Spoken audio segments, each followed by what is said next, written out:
하나님께서 우리에게 주신 복음, 그 복음으로 우리가 누릴 수 있는 가장 큰 혜택은 관계의 회복입니다. 우리의 죄로 인해서 거룩하신 하나님, 창조주 하나님과 깊은 관계였던 우리가 깨어졌는데, 그 깨어진 관계에 담이 되었던 죄를 예수님께서 그 죄에 대한 대가를 치루심으로 이 죄의 벽을 허물어 주셔서 바로 창조주 하나님과 창조물인 인간이 다시금 아버지와 자녀의 관계를 가질 수 있도록 해주신 것, 이것이 복음의 능력이고 우리가 누릴 수 있는 축복인 것입니다. 예수님의 희생적인 그 사랑, 어떠한 법으로 그 일을 해결해 주신 것이 아니라 자신의 사랑으로, 자신의 능력으로 베풀어 주신 그 일을 통해서 우리는 수직적으로는 하나님과 좋은 관계를 회복할 수 있는 것이었고, 수평적으로도 하나님의 백성들과 한 몸을 이루는, 한 몸 공동체라 불림을 받는 그 아름다운 관계를 세울 수 있게 되었습니다. 그런데 우리가 직면하고 있는 지금 현실은 이러한 우리의 혜택과는 전혀 다른 삶을 살아가고 있죠. 지난 2022년 6월부터 2023년 2월까지 142개국을 대상으로 한 미국 갤럽과 메타의 조사에서 전 세계의 4분의 1, 약 10억 명이 넘는 사람들이 본인은 외로움을 경험하고 있다라고 조사에 응했다고 발표를 했습니다. 그리고 그들이 한 가지 덧붙인 것은 실제적으로 외로움을 느끼는 사람들은 아마도 이 통계 조사 자료보다 더 많을 것이다 라고 이야기를 했습니다. 그리고 또 신기한 결과가요, 저는 요즘에 가장 대두되는 문제 중에 하나가 독거노인, 홀로 외롭게 삶을 지내시는 분들인데, 연령층을 비교해서 외로움에 대해 조사했는데 65세 이상의 노년층이 느끼는 외로움보다 19세에서 29세까지의 젊은 층이 느끼는 외로움이 더 많았다고 합니다. 외로움은 이 사람과의 단절을 통해서 생기게 되는데요. 왜 단절을 느끼게 되는지도 조사했는데 20대에서 30대까지의 단절의 이유가요, 갈등이라 그래요. 남자와 여자와의 갈등, 내 생각과 타인의 갈등, 그 생각이 달라서 갈등이 생긴다라는 거예요.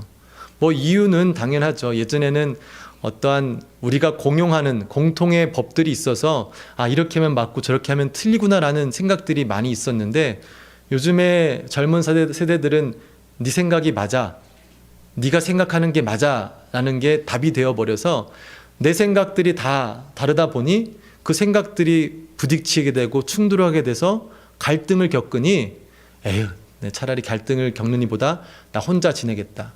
혼밥을 먹고 또 젊은 사람들은 혼술을 즐기며 혼자 사는 삶을 또 즐기게 되는 것이죠. 30대, 40대들이 단절을 느끼는 또 이유가 다르다고 합니다. 이게 뭐 어느 특정한 지역이 아니라 전 세계 사람을 대상으로 한 것인데요. 30, 40대에서 단절을 느끼는 가장 큰 이유가 스마트폰의 과도한 사용으로 인해서 단절을 느낀다고 합니다. 역시 여러분들도 동일하시나요? 하루에 내가 몇 시간이나 전화를 쓰고 있는지. 지금 현재의 사람들은 더 이상 진리와 진실보다는 자신의 생각과 경험을 더 중요시 여기는 시대입니다. 또한 이 땅 가운데서 채울 수 없는 우리 영적인 존재로 창조를 받아서 하나님으로부터만 채울 수밖에 없는 그 허전한 공간을 하나님으로부터 체험받지 못하다 보니 이곳저곳 돌아다니면서 그 공허함을 채우려고 사람들은 노력하며 시간을 보냅니다. 이민 생활을 오래 하신 분들은 들어서 아시고 경험해서 아시겠지만요, 예전에 이민을 오신 분들은 얼마나 힘든 삶들을 지내셨습니까? 정말 돈 한 푼 없이 오셔서 영어도 못 하시는데 뭐 일터에 나가서 미국 사람들을 대상으로 일을 하고 비즈니스를 열어요. 전 참 권사님들 중에 들은 얘기가 자기는 영어 딱 2마디 하는데 비즈니스를 열었대요. 참 진짜 대단하시더라고요. 그리고 잘 하셨어요, 비즈니스를. 근데 그 시간들이 얼마나 힘드셨겠어요. 6일 내내, 어떤 분들은 7일 내내 새벽에 나가서 밤늦게까지 일하고, 일주일에 한 번 휴일을 가지면 그분들이 보통 하시는 게 뭔지 아세요? 이 비데오 가게 가셔서 비데오를 만큼 빌려다가 집에 와서 하루 종일 비디오를 보셨다고 합니다. 일주일의 삶이 얼마나 고단하고 외로우셔서 그렇겠어요. 말 한마디 통하는 사람, 내 속마음을 얘기할 수 있는 사람, 나만 왠지 다른 사람 같고 이 고립된 상황 가운데 힘들게 살다 보니 이 안에 공허함이 아무것도 채우지 못함. 그래서 단 하루 너무나 귀중한 시간, 쉼을 갖고 더 좋은 시간을 보내야 되는 그 시간을 비디오를 보면서 딴 세상에서 그 공허함을 채우려고 시간들을 보내고 있었다라는 이야기를 전설로 들었습니다. 그래서 옛날에 제가 왔을 때만 해도 비디오 가게들이 꽤 많이 있었어요. 사람들, 학님들이 꼭 그 비디오를 빌렸어요. 근데 요즘에는 그럴 필요 없죠. 예, 다 전화기로, 유튜브로 자신의 공허함을 그런 것을 통해 채우게 됩니다. 이게 나한테 유익이 아니란 걸 알면서도 끊임없이 보게 됩니다. 나한테 전혀 도움이 안 되는 거 알면서도 보게 되죠. 심지어는 자녀들에게 하지 말라고 하면서도 나는 하게 되는 이러한 현상들이 우리 가운데 있습니다. 다른 게 아니라 우리 안에 채워져야 될 그 무엇인가가 채움이 없다 보니 다른 것으로부터 채움을 받죠. 꼭 전화뿐이겠습니까? 그게 운동이 될 수 있고 또 다른 중독이 될 수 있어요. 우리는 이러한 삶에 노출되면서 삶을 살아가고 점점 사람들과의 단절, 혼자만의 삶, 외로운 삶을 살아가고 있습니다. 한국에 있는 목회 데이터 연구소라는 곳이 있습니다. 교회 현상, 또 그리스도인들의 모습들을 조사하면서 앞으로 교회가 발전해야 되는 부분들을, 그 자료들을 제공해주는 기관인데요. 그 기관 조사에 의하면 교회 밖에서 이렇게 하나님을 알지 못하여서 외롭고 단절된 삶으로 힘든 나날을 살아가는 사람들의 그 퍼센테이지와 교회 안에서 외로움과 단절됨을 느끼는 그리스도인들의 퍼센테이지가 그렇게 크게 차이가 나지 않는다라고 조사의 결과를 얻었다고 합니다. 예수님을 믿어도 믿음의 공동체 안에 있어도 세상 사람들과 별반 다를 거 없이 교회 안에서도 단절을 느끼고 외로움과 고독을 느낀다는 것이죠. 언제 한번 저희 교회도 설문조사를 한번 하면 좋을 것 같습니다.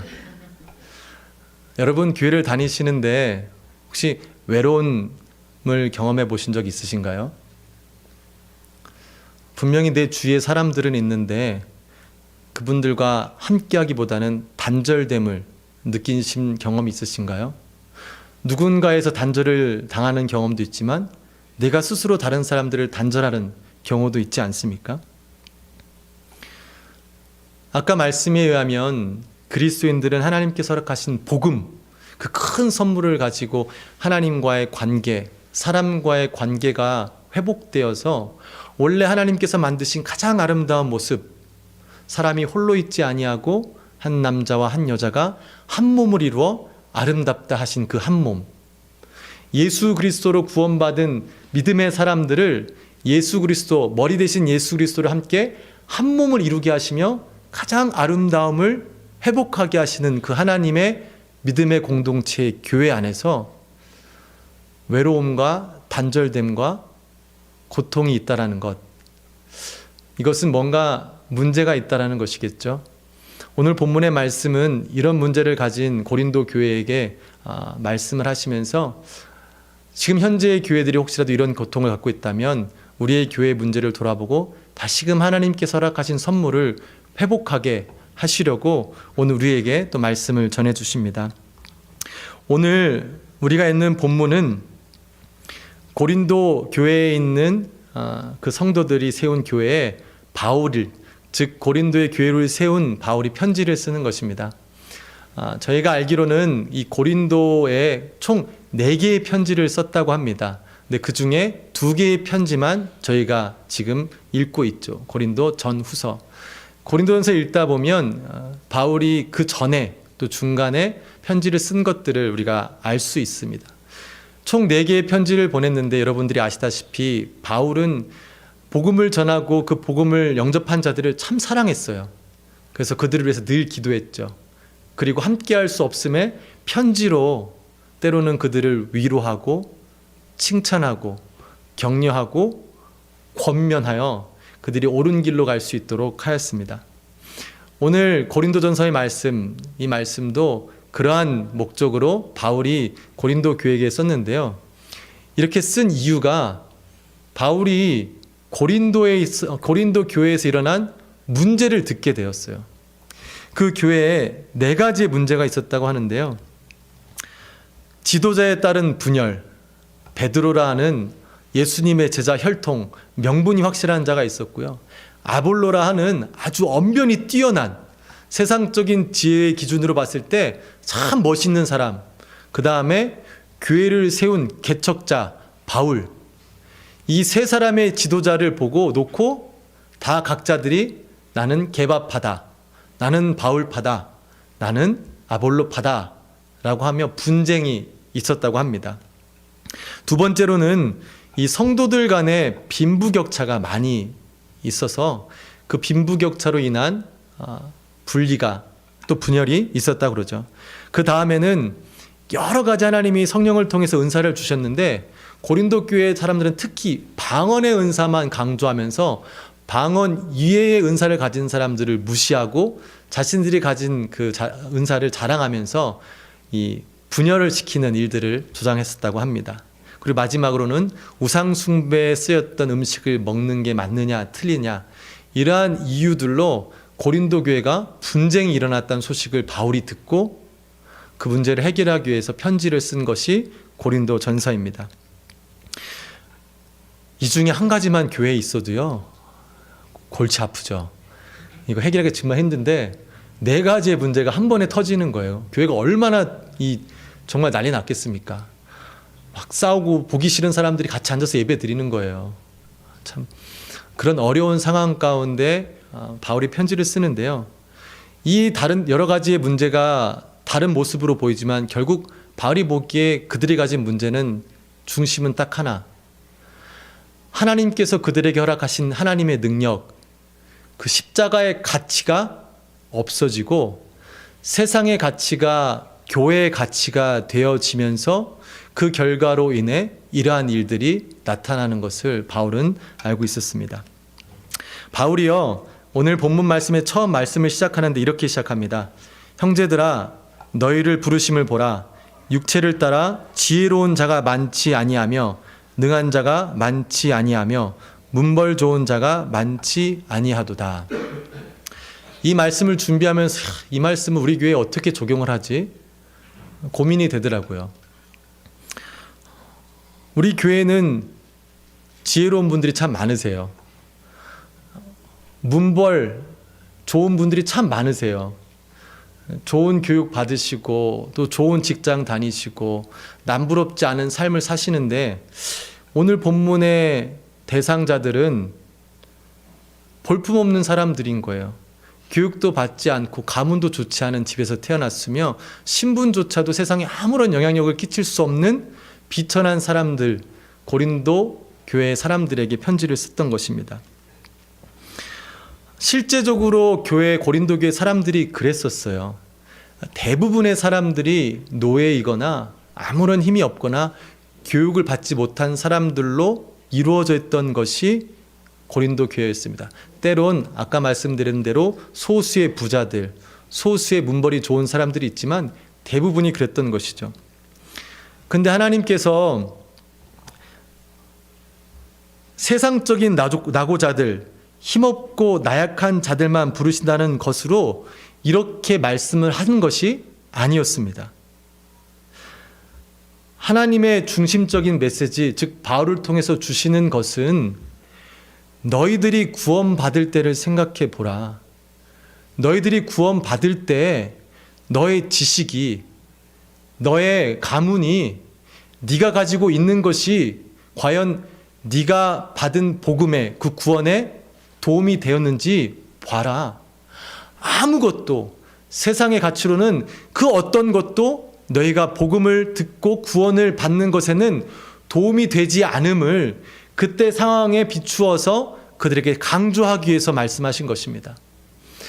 오늘 본문 바로 지난주에 말씀의 시작을 보게 되면요, 이런 말씀이 있었죠.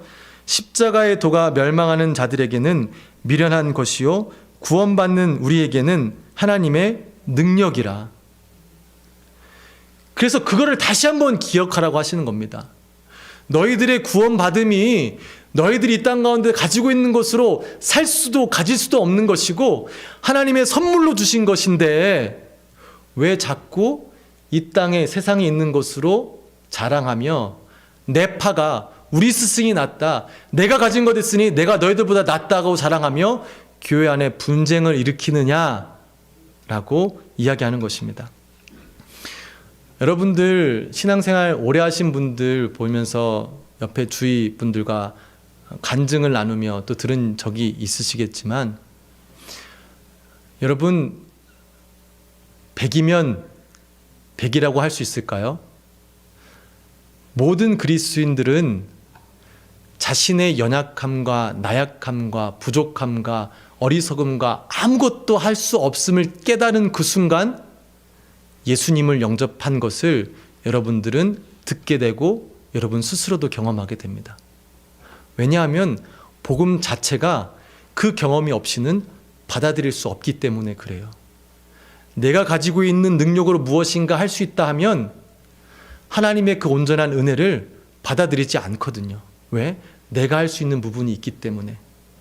내가 할 수 있는 게 아무것도 없다 깨달을 때, 그전에는 내가 가진 것으로 다 할 수 있다고 믿었는데 어느 한순간 진리를 보게 되니 내가 가지고 있는 것이 그 어떤 능력도 없음을, 그 진리를 깨닫고 창조주 하나님, 전능하신 하나님을 내가 인정하며 그를 받아들임으로 하나님의 자녀가 되는 것, 이것이 복음을 받아들이게 되는 그 원리이게 되는 것이죠. 그래서 우리 모두는 다 하나님 앞에 겸손하게 되는 것입니다. 왜요? 내 것이 아니라 하나님이 주셨기 때문이죠. 오늘 본문 말씀에 29절 30절 말씀에 이렇게 나와 있습니다. 같이 한번 읽었으면 좋겠습니다. 29절 30절입니다. 이는 아무 육체도 하나님 앞에서 자랑하지 못하게 하려 하심이라. 너희는 하나님으로부터 나서 그리스도 예수 안에 있고 예수는 하나님으로부터 나와서 우리에게 지혜와 의로움과 거룩함과 구원함이 되셨으니. 아멘. 결국 하나님께서는 하나님의 능력을 온전히 우리가 바라보고 그 하나님이 허락하신 은혜를 받아들임으로 이 모든 것들이 하나님이 허락하신 것임을 깨닫고 감사하며 찬양하는 삶을 살 수 있게 해주십니다.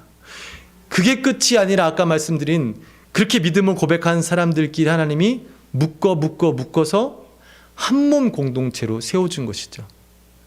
우리의 부족함, 나 혼자는 설 수 없고 살 수 없고 아름다운 모습을 바랄 수 없는 그 부족한 한 사람을 예수님을 통해 한 몸으로 묶어주셔서 서로가 서로를 도우며 서로가 서로의 풍성함을 경험할 수 있도록 묶어주신 것입니다.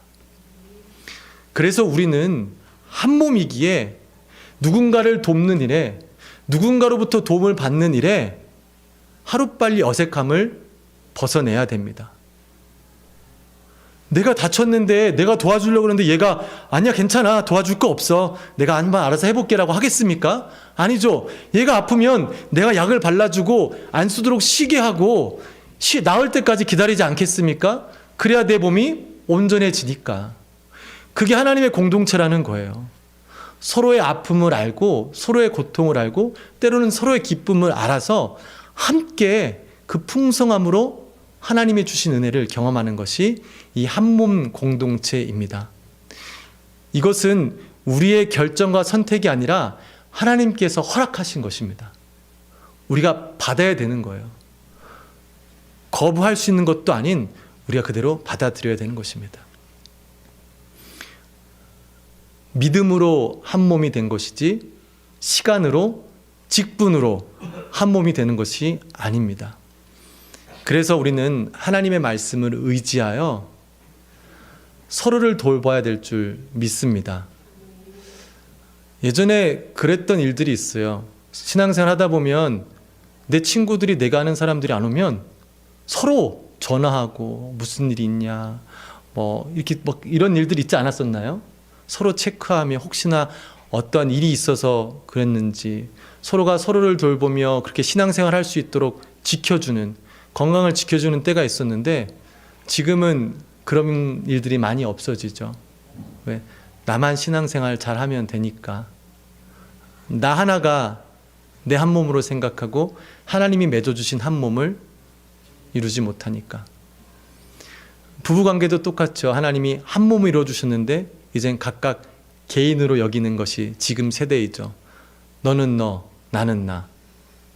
그래서 님이 나무로 된다라고 하는 게 한 글자만, 이것만 붙이면 그런다 하면서 점점 서로의 관계를 밀어내는 이 세상적인 이야기에 동의를 하며 살아가고 있습니다. 아니죠. 하나님은 하나로 만들어 주신 거예요. 누구로 인해? 예수님의 피값으로 인해. 목숨을 바치시면서까지 하나로 만들어 주셨는데 우리가 그것을 거부한다는 것은 참 말이 안 되는 일이죠. 우리에게 주신 이 하나님의 축복을 우리가 걷어차는 일이 없이 한 몸 공동체를 건강히 세워나가게 되기를 바랍니다. 예전에 한번 들은 얘기예요. 어떤 분이 이민교회에 자주 올 수 있는 기회가 있어서 예배를 참여하는데 어느 한순간 우리 한국교회가 간증을 참 많이 했던 때가 있어요. 그렇죠? 늘 간증으로 이제 은혜를 나눴었는데 그분도 이민교회로 오면서 이렇게 간증을 몇 번 들을 수 있는 기회가 있었대요. 근데 그분이 그런 기회를 가지면서 너무 신기한 그 일이 있었대요. 뭐냐 했더니 이민교회에 사는 사람들의 자녀들은 대부분 다 아이비리그를 간다라는 거예요. 너무 신기한 거예요. 이 사람들은 도대체 어떻게 했간 이 아이들이 다 아이비리그를 가지? 너무 신기하고 참 궁금해서 이렇게 좀 시간을 지나면서 알아봤더니 결국 결론적으로는 아이비리그를 보낸 부모님들만 간증을 하게 시킨 거죠. 우리 교회 간증이 그렇지 않습니까? 어려운 일을 극복한 사람들 간증시켜요. 실패했다가 성공한 사람들 간증시켜요. 자녀들이 갑자기 잘 된 아이들 어떻게 하면 그렇게 했는지 간증시켜요. 하나님의 은혜죠. 근데 그게 은혜의 전부가 아니죠. 믿음 생활을 잘 하시는 분들 중에 고통이 있는 분이 얼마나 많이 있습니까? 끝까지 하나님에 대한 믿음 놓지 않고 하나님 찬양하며 예배하며 살아가려고 하는 그들 중에도 이 땅 가운데서는 참 극복하기 힘든 고통을 품고 살아가는 그리스도인들이 얼마나 많이 있습니까? 세상적으로 실패하는 그리스도인들 너무나 많죠. 그럼 그들이 신앙적으로 뭔가 잘못된 것입니까? 아니죠. 근데 언제부턴가 교회가 예수님 믿고 잘된 것을 드러내야 사람들이 모이죠. 예수님 믿었는데 망했다고 하면 누가 오겠습니까? 예수님 믿었더니 잘 되더라 라고 소문을 내야 사람들이 오기 시작하니 광고로 간증을 사용하는 일들이 우리 교회 가운데 있었습니다. 그 일로 인해 얼마나 많은 사람들이 상처받았습니까? 나는 아직도 암을 가지고 있고 아직도 아픈데 왜 저 사람만 기도의 응답을 받아서 저 사람만 낫습니까? 나는 자식 때문에 이렇게 고통받고 힘든데 왜 저 사람만 자식이 잘 돼서 저렇게 감사하고 있습니까? 고통을 가지고 있는 사람들이 그런 세상적인 기준으로 간증을 나누는 사람들을 통해서 오히려 큰 고통을 경험하는 일들이 우리 신앙생활 가운데, 지난 일들 가운데 있었습니다.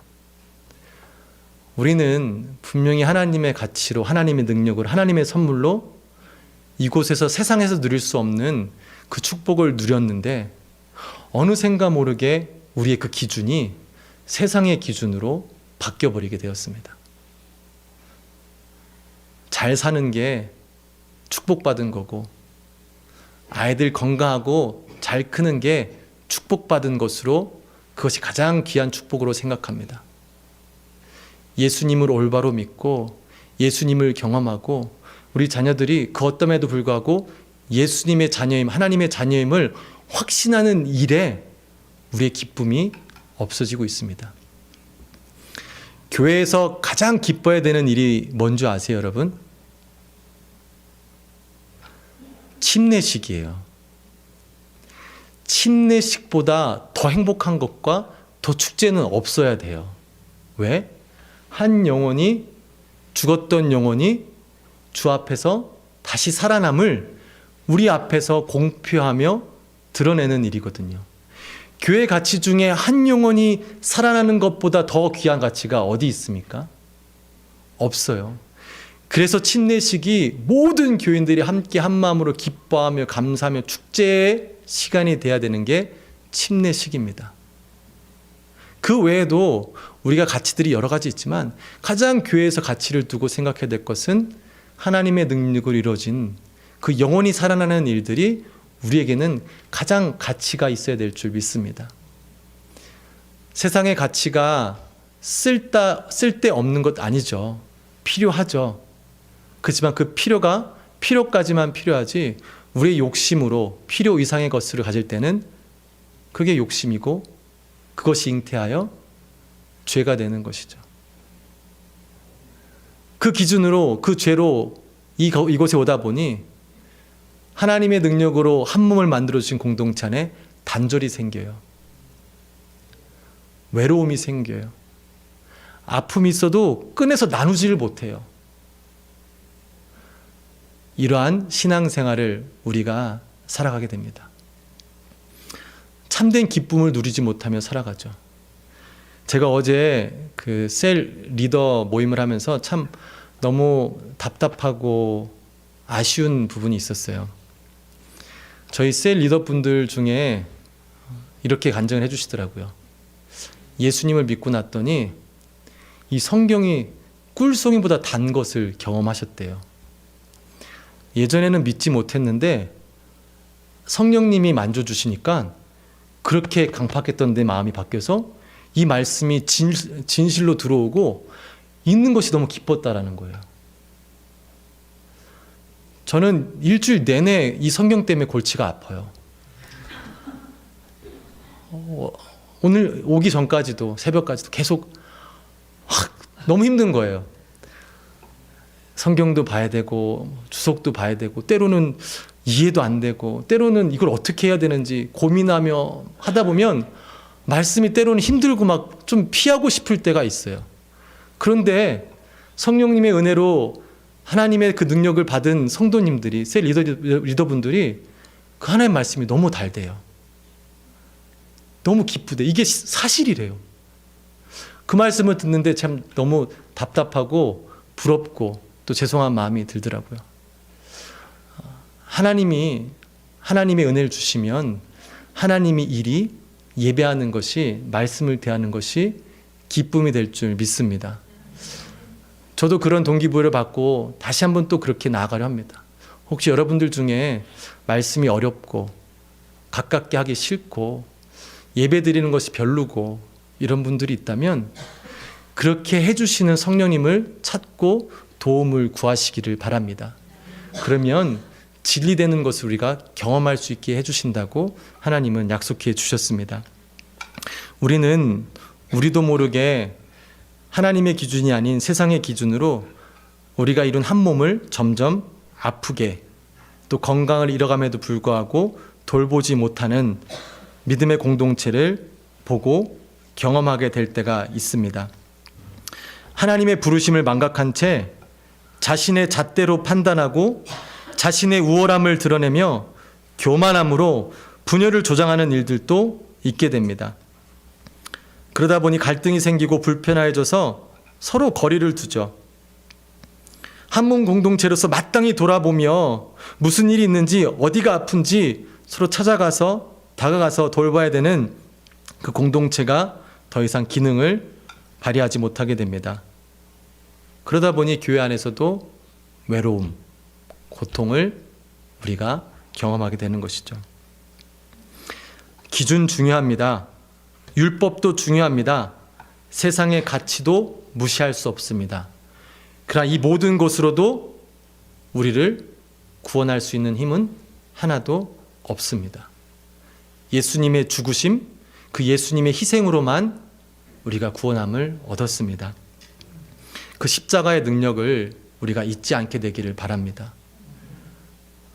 은혜를 받을 수 없는 나를 위해서 본인의 가장 귀한 목숨으로 우리를 사랑해 주시고 그 사랑의 힘으로 우리가 살아났습니다. 우리가 무엇을 희생하지 못하고 무슨 어떠한 것으로 사람들을 정죄하고 내가 누구보다 낫다 하겠습니까? 우리를 살리신 그 예수님이 우리의 삶의 자랑이 되기를 원합니다. 바울이 오늘 본문 말씀을 마무리하면서 예레미야 선지자의 말씀을 인용하여서 오늘 본문 말씀을 마무리합니다. 31절 말씀인데요. 우리 함께 읽었으면 좋겠습니다. 31절 말씀입니다. 기록된 바 자랑하는 자는 주 안에서 자랑하라 함과 같게 하려 함이라. 아멘. 예레미야 선지자가 하나님을 통해서 들은 말씀을 그대로 선포하는 선지자의 일을 감당했을 때 기록된 그 말씀을 바울이 그대로 가지고 와서 선포합니다. 기록된 바 자랑하는 자는 다른 그 무엇이 아니라 주 안에서 우리를 구원하시고 우리를 지금까지 인도하시고 앞으로도 인도하실 그 주 안에서 자랑하라. 그 다른 어떤 것으로도 너의 자랑이 되지 않게 하라. 그러므로 하나님이 허락하시는 풍성하심을 모두 함께 누리는 삶을 살아가라고 말씀해 주십니다. 저와 여러분 삶 가운데 내가 가진 것이 아닌 내 재물과 내 능력과 다른 것이 아닌 오직 하나님으로 자랑하는 그 믿음이 있게 되기를 소망합니다. 혹시 주위를 둘러보아 제가 오늘 이렇게 가는데 우리 최원준 집사님이 저한테 괜찮냐고 물어보시더라고요. 왜요? 그랬더니 비디오 방송을 봤더니 얼굴 안색이 어둡다고. 아무 문제 없는데요. 그랬는데 얼마나 감사해요. 안색을 보고 저 사람의 안부를 묻는 거예요. 좀 어둡네. 무슨 일이 있나? 힘든 일이 있나? 이번 주 밥 한번 같이 먹어. 혹시 무슨 일이 있어? 내 몸의 일부를 우리가 그냥 잊어버리지 말고 혹시 아픈 곳이 있는지 어려운 부분이 있는지 돌아보아 서로가 서로의 힘을 도와서 함께 건강한 한몸 공동체를 이루는 우리 보이지 한인 침례교회가 되기를 주님의 이름으로 축복합니다.